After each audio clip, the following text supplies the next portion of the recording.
So now that we're done with inking, in this lesson I'm going to show you how I reproduced this comic.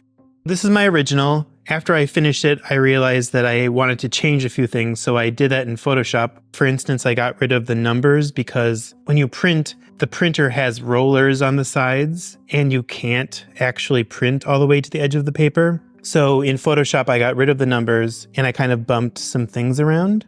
When I printed it out, it looks like this. So here is my first one, and I'm just going to show you how I fold it. This folding technique is often referred to as the hamburger and the hot dog. You fold it once like it's a hamburger this way, then you open it up again, and then you fold it the hot dog bun way. Just make sure that your corners are sort of matching up.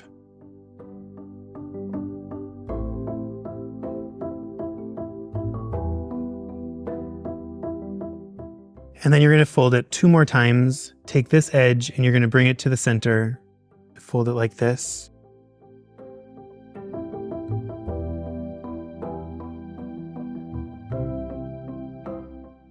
And then you're going to do the same thing with this side. So you're going to fold it like this. It's folded into 1/8, and we're going to cut this center part right where the dotted line is.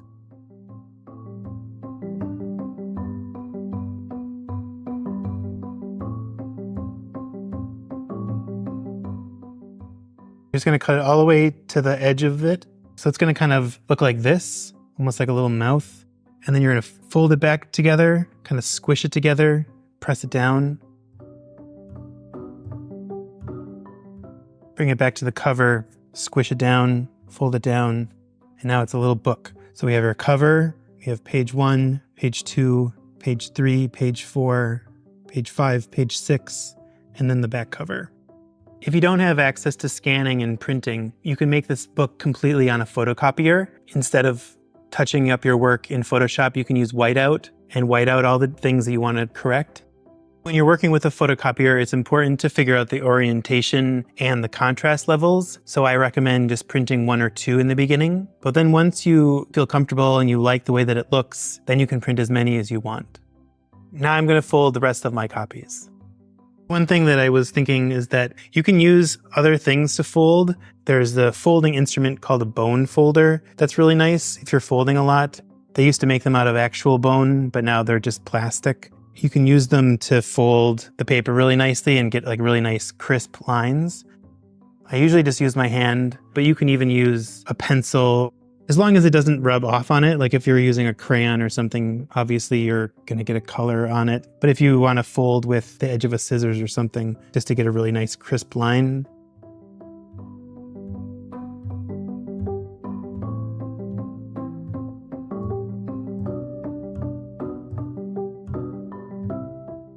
If you get kind of lazy with your folding, you're going to have things that don't line up perfectly.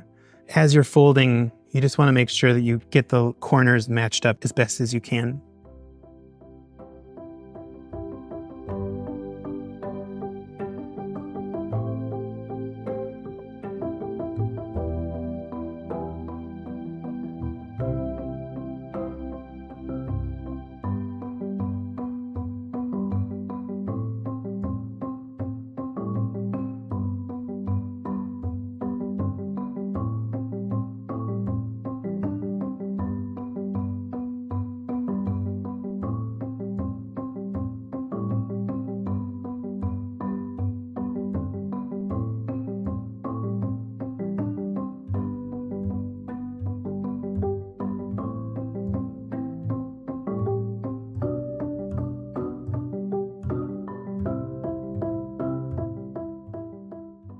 So here are the 4 copies that I made. You can make as many as you want. The format is nice because it's really simple to make. It's just a comic made out of 1 piece of paper, but you can give it to anybody. They're really nice to hand out. So remember when you're making these that you can always make more. It's just as easy as putting your original back on the photocopier and making more copies, or going back to your file from Photoshop and printing more copies. In this project, I really wanted it to be in black and white, but in case you want to make it in color, in this next lesson, I'm going to show you how to do it in Photoshop.